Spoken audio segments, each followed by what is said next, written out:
Personne n'a oublié les terribles images des incendies de forêt cet été dans le sud-ouest. Une cinquantaine de personnes arrêtées, 12 déjà condamnées. Cet été, 43 dossiers ont été traités par la gendarmerie et dans près d'un tiers des cas, l'incendie était volontaire, voire prémédité. Alors déjà en 2023, Jean-Marie a déjà mis des affiches sur les chroniques d'une expérience de mort imminente. Je suppose que tout le monde a accès à cette page de Jean-Marie. Ce que vous devez savoir, si tu permets, chaque affiche que je mets est codée. J'ai repris la codification d'un plus grand que moi qui est Léonard de Vinci. Léonard de Vinci, dans ses tableaux, met des codes. Dans la scène, il est dedans. Bon, il y a Léonard de Vinci dedans. Ce qui s'est passé avec la scène, bon, je fais une parenthèse. La reine de cette époque-là apprend que Léonard de Vinci appartient aussi aux Templiers. C'est une histoire vraie. Elle veut le décapiter. Elle veut sa tête. Et lui, il va faire la scène, parce que c'est une grande religieuse, et il l'a fait au nom de la reine. Et il sauve sa tête. Ça, c'est l'histoire vraie. Donc il y a des codes partout dans les affiches de Jean-Marie. C'est fait exprès. Alors, je mets 2023-2027. Je parle de l'Europe, où il y a plus d'incendies. Le dernier cycle, ça veut dire quoi? Ça veut dire que nous sommes dans notre dernier cycle. Il nous reste 180 années. Après, il y a un changement total. Je vais vous montrer comment ça fonctionne. Donc c'est une affiche qu'il a faite en 2023. Il est 2h56, le 21 juillet 1969, lorsque Neil Armstrong pose son pied gauche sur la Lune et prononce cette phrase devenue mythique: « C'est un petit pas pour l'homme, un bond de géant pour l'humanité. » Ça, c'est la phrase qui est reprise. Normalement, ce n'était pas prévu cette phrase-là, il y avait des petits mots en plus, mais on a repris plus ou moins cette phrase-là. Quand Neil Armstrong dit cette phrase, il ne s'imagine pas qu'il met un doigt dans une machine. Une machine qui va nous entraîner dans les nouvelles technologies, dans des guerres politiques, etc., etc. Oui, l'homme a bien marché sur la Lune. Alors, ceux qui disent qu'on n'a pas marché sur la Lune, c'est parce qu'ils ont vu un film qui s'appelle Capricorn Own. Donc, ça a été repris là-dessus. Mais ils ont bien été sur la Lune. Réchauffement climatique, alors COP et COP depuis 1995, objectif COP de suivre l'évolution des émissions de gaz à effet de serre dans le monde, de fixer des objectifs ambitieux, limiter le réchauffement climatique, c'est un vaste paravent. C'est juste une guerre politique en jouant l'échiquier du réchauffement climatique. Mais nous ne jouons pas sur l'échiquier, nous subissons. Nous subissons.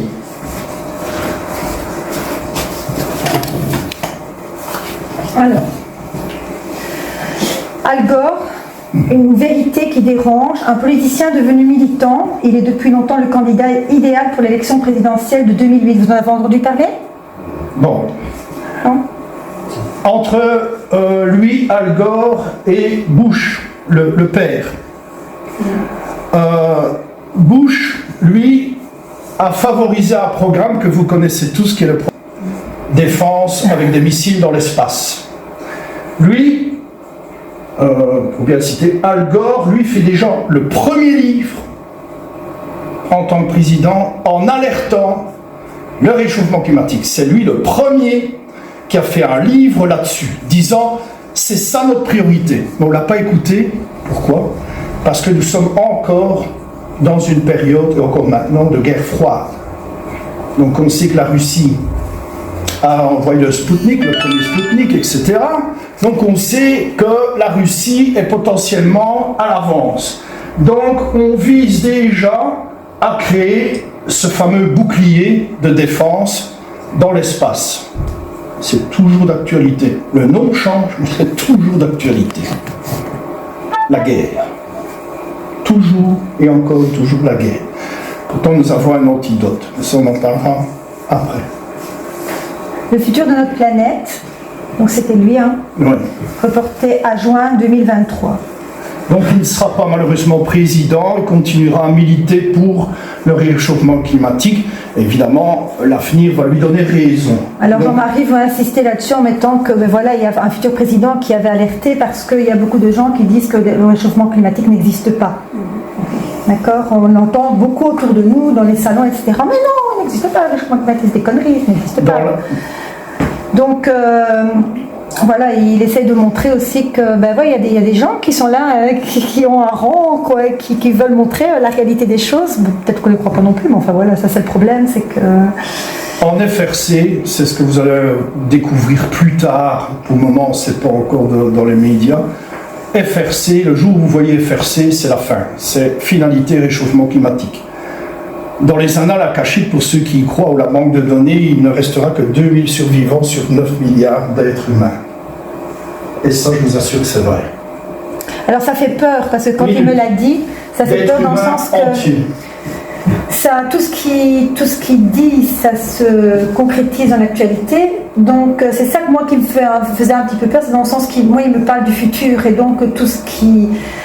Voilà, de savoir que dans pas longtemps, il n'y aura plus que... Paniquez pas, attendez, paniquez pas. Alors c'est pour ça qu'on espère qu'il y ait toujours un revers, quoi, un retour à quelque chose. C'est nos enfants qui ont trouvé le revers. Alors ça, c'est le programme de Bush. Alors l'initiative de défense stratégique, IDS, dite aussi guerre des étoiles dans les médias, était un projet de défense antimissile destiné à la protection des États-Unis. Un programme ambitieux est mis à l'étude pour protéger les États-Unis par un bouclier spatial identifiant et anéantissant tout missile venu de la haute atmosphère. Pourquoi, Jean-Marie, tu parles de ça dans la guerre des arbres? Parce que on a le réchauffement, on va y venir. Oui. On a le réchauffement climatique qui fait des incendies aussi par négligence, etc. Mais en 2013, le Japon et aussi des Canadiens sortent une technologie à base de bois. Et donc on verra par après que attention, autour de la technologie c'est à pas base du de bois comme vous pensez, il est traité, on est d'accord, avec des ingrédients électroniques dessus. Pourquoi? Parce que c'est moins coûteux, mais surtout dans la rentrée de l'atmosphère, ça brûle plus vite qu'un vaisseau spatial, on va dire. Et donc ça laisse pas de déchets. Vous voyez ce que je veux dire? Donc il se consume immédiatement dans l'atmosphère. On gagne deux choses. Économie, sécurité, ça peut tomber n'importe où, mais aussi espionnage. Si vous avez encore des débris, on ne sait pas où ils tombent, vous avez toujours des gens pour espionner et de dire « Ah, ils ont une technologie comme ça, ils ont ça ». Le bois, 2024, le Japon envoie un satellite. On va le voir par après. Mais c'est pour faire le lien, parce que vous pourrez vous demander mais pourquoi il vient avec tout ce qui est déjà un peu spatial, avec la guerre des arbres. Vous allez comprendre que en fait, si la planète n'est plus vivable, il va falloir partir de la planète, et c'est ce qui prépare derrière nous. D'accord, tout ce qui est la compétition. Mais il va se passer quelque chose dans cette guerre. Quelque chose qui va détruire l'IA. On va voir ça. Elle va donner un coup de poing à l'IA à quelque chose d'incroyable. On va y finir. Alors le président américain appelle de ses voeux la création d'une 6e branche militaire spécialisée dans l'espace. Donc tout se met en place, tout est déjà mis en place depuis bien longtemps. Le projet de 83 évolue et on veut des soldats dans l'espace. Je me souviens d'un journaliste qui a interrogé dans un musée de la NASA des vieux, et il y en a un qui a dit oui, on voulait former des soldats, mais on n'avait pas à cette époque-là tout. Maintenant ils les ont. Et si on veut des soldats de l'espace, ils doivent être plus résistants au niveau de leur métabolisme et pouvoir être cryogénisés aussi dans l'espace. On va y finir. Donc le tas des grades vient jouer son petit rôle là-dedans. Toutes les conférences que je fais, tout est lié des modules. En fait, on a parlé d'une petite bête, n'était pas là, c'est quelques millimètres. C'est un mollusque. Et il a la propriété de pouvoir se faire des EMI, donc s'éteindre et puis revenir à la vie. Et donc il est très résistant, et donc on a prélevé de cet animal pour injecter dans le métabolisme de militaires, pour renforcer leur système de défense vitale, quoi. Et donc pour aussi, on va étudier aussi, comme il peut survivre à moins 140 degrés. Il est très résistant aux radiations aussi. Et résistant aux radiations, eh bien ils vont l'utiliser pour faire des militaires super résistants. Donc ça, on fera une autre Et je parlais tout à l'heure d'une 3e bestiole que vous connaissez et qui est là depuis l'époque des dinosaures. Vous savez, des petits trucs avec des carapaces et une petite queue qui... Oui, il a du sang bleu. On a trouvé le nom hier. Et toutes ces bestioles sont mises dans des usines, on traite le sang bleu pour pouvoir créer du sang immortel et qui combat toutes les maladies. C'est ça. Donc, on veut... Retenez bien ce que je vous dis, c'est très important pour l'au-delà. On veut que l'homme soit immortel. Malheureusement, il va subir tellement de choses qu'il va se modifier. Il va se modifier. Je ne dis pas tout, il va se modifier jusqu'à avoir la peau grise, avec le nez qui raplatit. Moi j'aurais un long nez difficile. Il va pas manger beaucoup, il aura une petite bouche. La pollution va faire en sorte que ses yeux deviennent en amande. Il va perdre ses cheveux, mais avoir un potentiel de perception extrasensorielle plus puissant.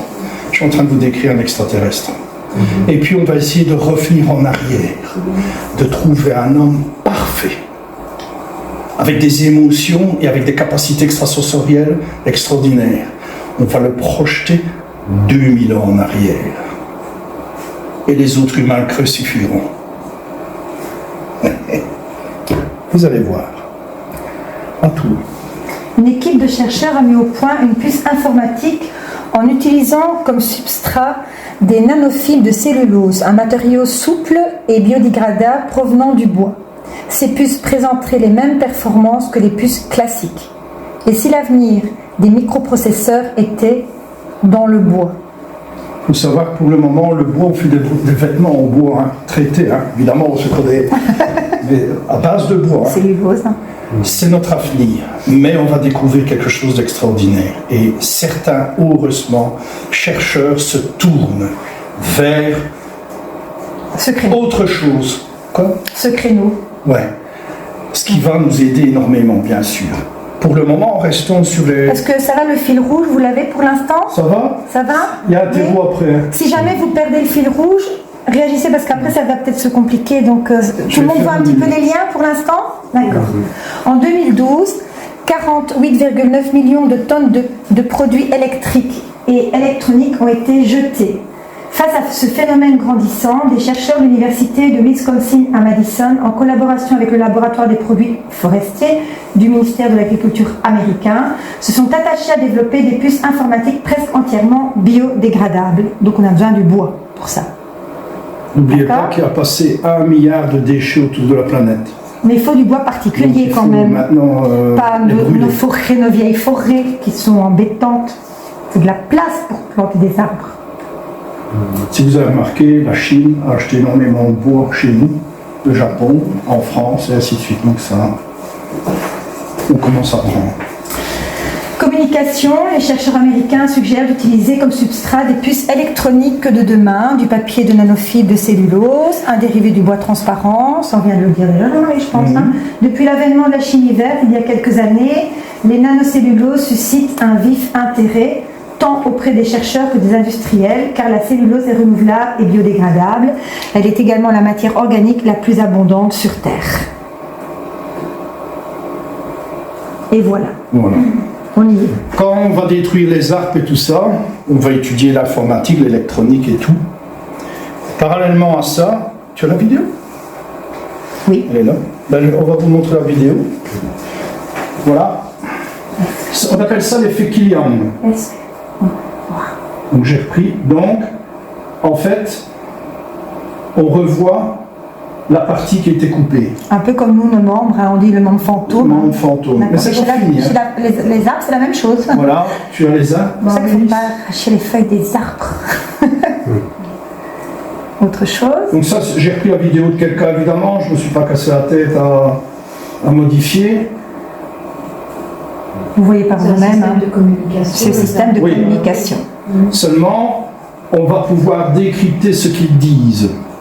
Dans 5-6 ans, même pas. Retenez D'abord, bien. ce sera avec les animaux.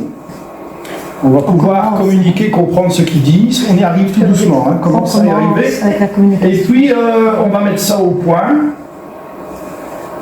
et comprendre que les arbres, leurs racines, fonctionnent comme nous. Comme nous, exactement comme nous. C'est un grand cerveau. Hein. Donc, si... Voilà. Si on comprend les On choses... revient en arrière. Il y a un livre super bien là-dessus, c'est La vie secrète des arbres. Oui.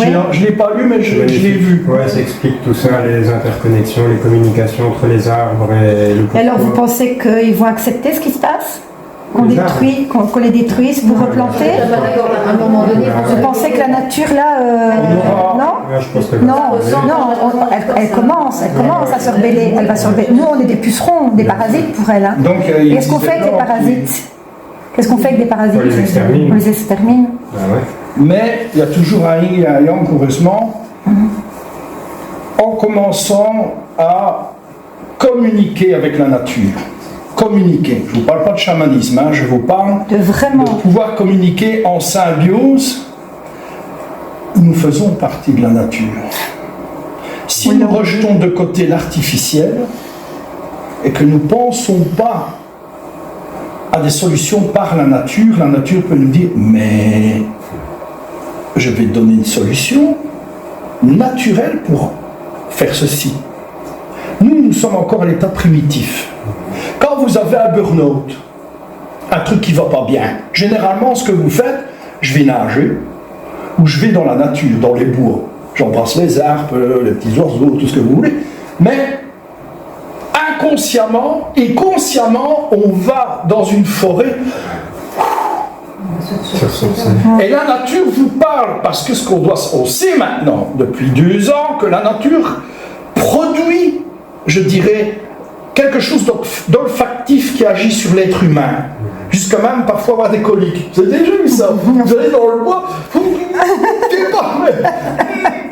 c'est la vérité. Surtout que les militaires que j'ai déjà eus, ils rentrent dans les bois.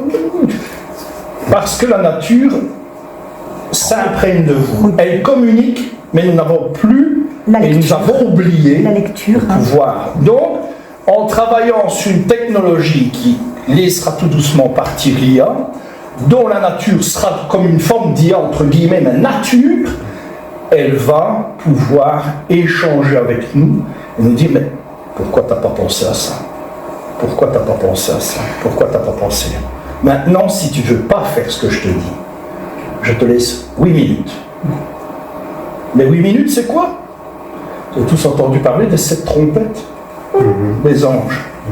Élimination de la faim, élimination de ceci, fréquence, fréquence, fréquence. Et puis la 8e minute, c'est quoi? C'est une fréquence qui fait... Elle éteint les synapses. Boum. 8 minutes. Il ne faut pas arriver à ça. Donc on va... L'être humain, vous le savez tous, on a toujours un plan B. Toujours un plan B. On va se servir du plan B. Alors, si je peux me permettre, la nature, c'est pas spécialement... Moi, j'ai la nature qui m'entoure dans ma maison. Hein. J'ai des arbres qui poussent tout seuls. Je suis toujours étonnée et je vais voir en symbolique pourquoi tel arbre pousse chez moi, le palomnia là-bas qui s'est mis dans le coin, là, qui gigantesque, qui fait grandir.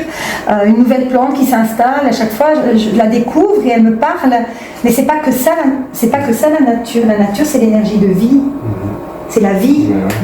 C'est la vie. Alors quand vous recevez des synchronicités ou des messages, vous savez, les petits messages, tout ce qu'on vous envoie, et vous dites, oh, c'est magique, quoi, c'est quoi ces messages-là, ça m'oriente, ça me guide. C'est parce qu'on se connecte à la magie de la vie, à cette énergie de vie.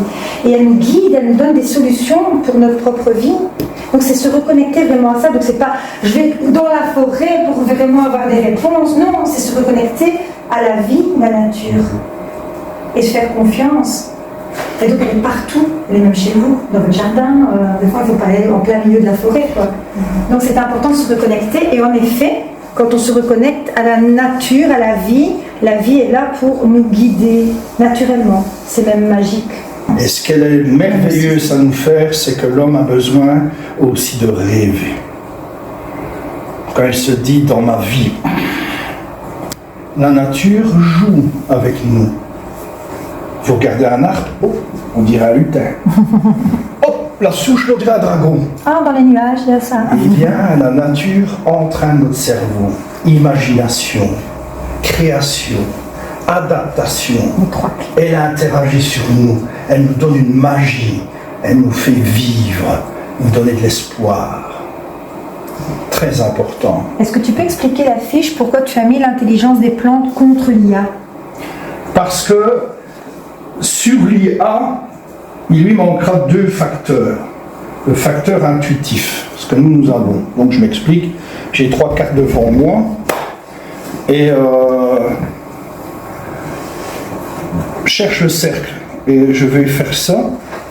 Le cercle il est là, hein, et puis je prends l'autre. Et souvent vous dites, ah, tu devais faire confiance à... J'avais pensé à la première chose, et j'ai pris le deuxième. C'est le doute. L'IA, elle calcule. D'accord? Mais c'est ça, nous, ce que nous avons. C'est qu'à la millième de seconde, on peut dire, c'est trop ça.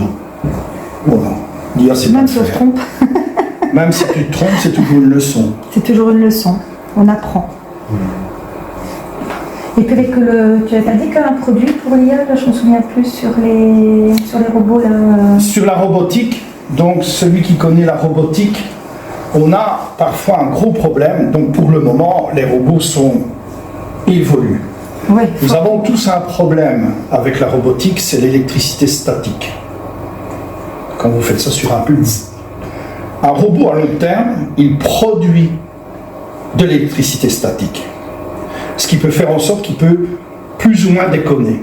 Donc on va trouver de la sève d'arbres dans des vaporisateurs, enfin des bonbonnes, et on va pulvériser ces androïdes avec déjà ce produit-là qui empêche l'électricité statique. Ça, c'est l'avenir. Donc on aura besoin... Pour le moment, vous n'avez pas encore d'androïdes chez vous, mais ça, ce sera les défauts des androïdes en fonction de leur qualité, du prix, etc. Évidemment, hein, chez Aldi ou chez...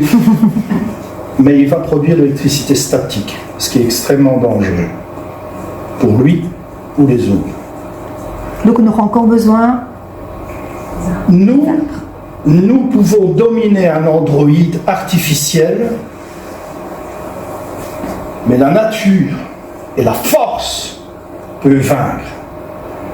Tchernobyl, 1983, l'explosion. Les hommes, encore et toujours des hommes qui vont aller au détriment de leur vie, on est d'accord, hein, il y en a qui, 2 heures après, c'était fini. Hein. Il y a eu des hommes courageux, hein, attention, il y avait des gros blocs. Pas possible. Ils ont eu des androïdes, des robots, bon, mieux, pas encore, je parle un peu partout là, des machines, quoi, mais télécommandées. Elles n'ont rien su faire, les radiations les ont grillées. Donc, au niveau Android, il y a encore énormément. On peut le faire, on peut créer des androïdes, mais les dommages collatéraux, quand on lance les androïdes, il faut voir à long terme quelles sont les choses qui peuvent se produire. Mais l'électricité statique, il va la ramasser. Ça, c'est sûr. Mais on voit que la nature, à chaque fois, reprend ses droits. Hein. Puisque ça repousse comme à Hiroshima. Hein. Tout avait été détruit et puis maintenant c'est ouvert. Quoi. Vas-y. Ça, on l'a déjà. Hop. Alors, la dépêche. Le 9 août 2021, la Chine siphonne la forêt française. Les achats chinois des chênes français ont grimpé de 42% à fin mai et même de 66% pour les résineux. 2021. Publié le 10 août 2021, la Chine achète de plus en plus de bois français. La Fédération nationale du bois souhaite freiner ses exportations pour protéger l'approvisionnement des scieries et des transporteurs, non ? Français. Transformateurs français. Oui, français. 21 février 2023, trafic de bois. L'État ferme les yeux sur le pillage des forêts publiques françaises.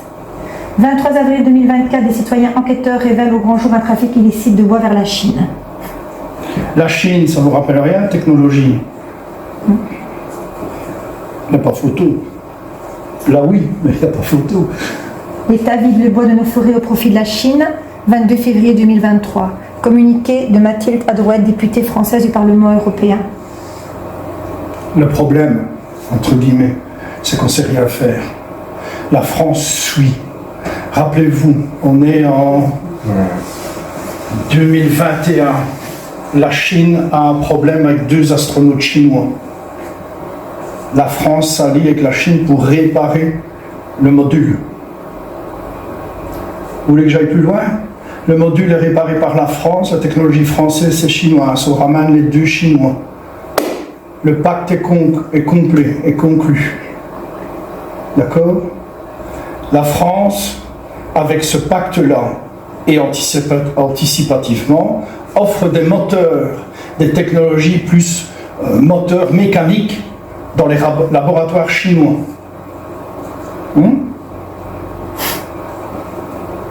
La France offre dans le laboratoire de Wuhan des moteurs qui gardent des carottes glaciaires en état de froid, à des moteurs larges. Une carotte glaciaire fuit, les microbes s'évadent.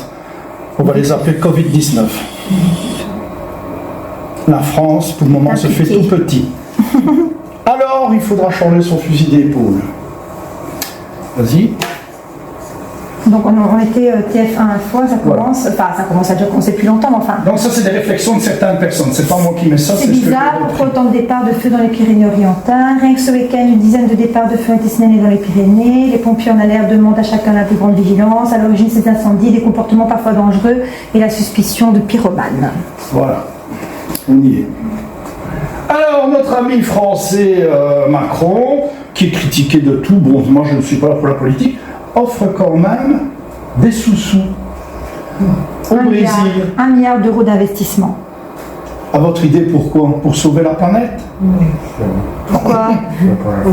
Ben oui, pour le bois. La France, elle sauve ses bidons en mettant de l'argent là-bas, comme ça la France perd bien sûr, mais ils ont les réserves pour commencer les technologies de combat. Et il n'y a personne qui voit quoi que ce soit. Ah oui, au nom de l'Amazonie et des forêts, comme ça les gens ils voient rien. On est en train là juste d'engranger. Ça fait penser au Yin Yang. Ah oui, c'est vrai, le Yin Yang, oui. Pourquoi tu insistes sur le 777? Ah, c'était pas prévu cette question. Il y a différents. Le 777, c'est des observateurs, c'est voilà, c'est assez compliqué. Non, je m'en fous, c'est pas grave. Tu peux... Attends. C'est sur les observateurs ou les initiés. Quand ils voient ça sur Facebook, ils savent que clac, cet événement-là va arriver. Ça va encore. Mais... voilà notre petit satellite qui a été envoyé, évidemment. Donc c'est du bois, bien sûr des composants électroniques, on est d'accord. Il a décollé à bord d'une fusée SpaceX d'Elon Musk. Oui, mais il a annoncé mardi ses concepteurs japonais. Tu vois la carte de la mission approvisionnée. Station spatiale internationale ISS. Ah, c'est mieux. Ouais. Voilà, ça c'est un petit cube. C'est le premier satellite en bois. Voilà. Donc c'est un départ. Alors il faut savoir que Elon Musk c'est un HP. Les personnes neuroatypiques ont une perception du monde différente. Il l'avoue, hein. Donc c'est pas moi qui l'invente. Lors d'une conférence, il le dit, hein. Parce que parfois il est un peu perdu dans ce qu'il dit, où il y a des gestes assez il a un peu perdu, alors il va dans une conférence dire il a un terme bien spécifique pour ça. Moi j'ai globalisé avec voilà. Et un rapport au monde et à l'environnement. Donc ces personnes sont vraiment différentes dans le sens qu'elles ne se laissent pas influencer par la société. Pour l'État, ces hommes-là sont dangereux. Pour l'État, les enfants HP sont dangereux depuis 1972. Ça, ce sera la deuxième partie où on y rentre bientôt. Et c'est vrai, de la conférence. Donc ils ont un rapport au monde et à l'environnement qui ne correspond pas aux règles définies par la société.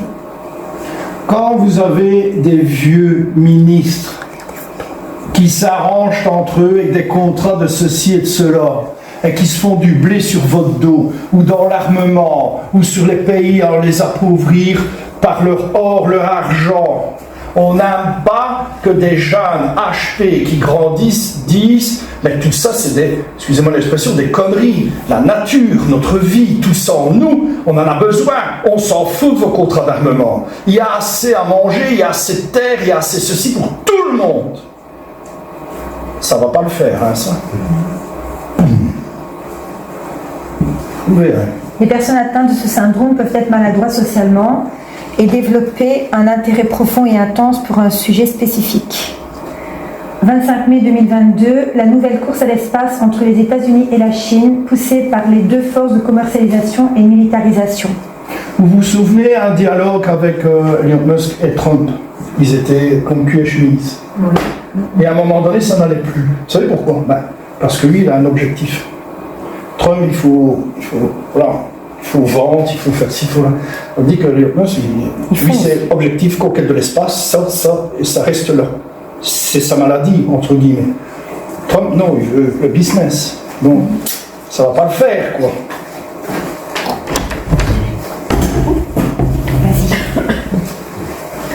Lutter contre la pollution engendrée par la conquête de l'espace, c'est aussi retravailler les matériaux avec lesquels sont fabriqués les satellites. Une équipe de scientifiques japonaises de l'université de Kyoto au Japon a une idée concernant ce sujet qui pourrait changer la donne. Donc c'est construire un satellite en bois de magnolia, donc on n'a pas des forêts de magnolia, hein. D'accord, comme l'explique d'observateurs relayés par le courrier international. Donc en fait ils ont besoin d'un bois spécifique, donc nos forêts ne les intéressent pas. Donc c'est pour planter du bois, il faut les brûler, d'accord? C'est pour la condensation. Mais après, Au Japon, 2000 hectares de forêt brûlées dans le pire incendie depuis 30 ans, donc c'est le 3 mars 2025. Le Japon n'a pas connu un tel épisode depuis plus de 30 ans. Des vents violents, des sols secs et le manque de pluie seraient parmi les causes de ces incendies. Bon, bien sûr, toujours au niveau du réchauffement climatique, on est bien d'accord qu'il y a des incendies de forêt. Hein. Il y en a, c'est plus auparavant aussi en partie, mais il y en a. Donc, tu en as parlé. Pourquoi Elon Musk devient un allié de plus en plus encombrant pour Trump? On a très bien compris que... Elon Musk n'a qu'un seul objectif. Nous rentrons... Donc, c'est clair pour vous pour la guerre des arbres? On est en plein dedans, hein, d'accord?